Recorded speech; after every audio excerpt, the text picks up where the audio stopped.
I don't know exactly what to compare that to, but it's kind of fun. This is Jim Ringline. I'm the Curator of Science here at the North Museum of Natural History and Science in Lancaster, PA. And we've got a really great demonstration that we'll be sharing with the public, particularly this coming week between Christmas and New Year's here at the museum.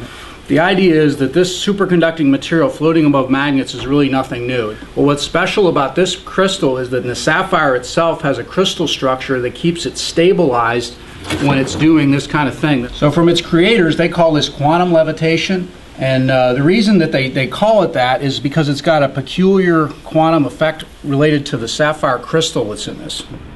So first thing that I'd show you here is this is really the dynamic element of this that's been created by this group in Tel Aviv. This is a disc that has gold on one side. You can see the gold. It's really, the gold is just a protective coating on there.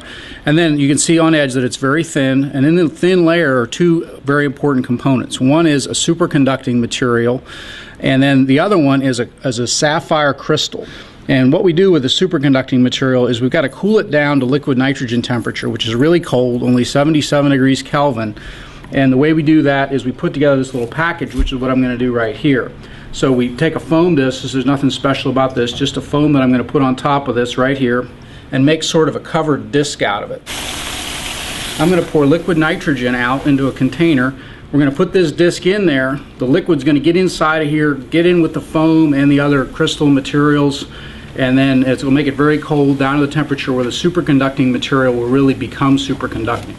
Take it out now, the excess liquid nitrogen out of it. I'm going to take a very strong magnet over here, put it right over top of it, and you can see that it floats.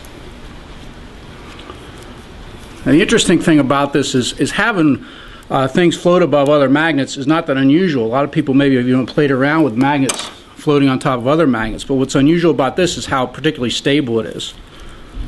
I can twist it, and twist it like this, and it stays there. It doesn't want to rotate or jump around like other magnets would if they're up on top of other magnets, because it's not really a magnet, it's a superconducting material.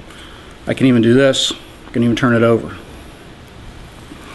Now, one of the other things that's really interesting about this is this one stays pinned any orientation, and if I try to twist it, it doesn't really do anything. But if I take it and I put it over top of this particular magnet here, now I can make it rotate. So I've had this out for a little while, so it probably has a little bit of coldness left to it. We'll see if it stays floating on there. I give it a spin, and around it goes. Now this track here, as a whole, the whole thing looks circular, but each one of the magnets points inward just a little bit.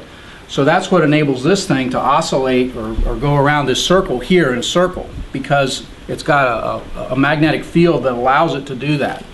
The Quantum Levitator will be here every day next week between December 26th and the 30th at noon every day, and on Monday, Thursday, and Friday we'll also have it at 2:30. So a 2:30 program, a noon program, about a half hour more or less, and you can see this thing live in person here at the North Museum of Natural History and Science in Lancaster.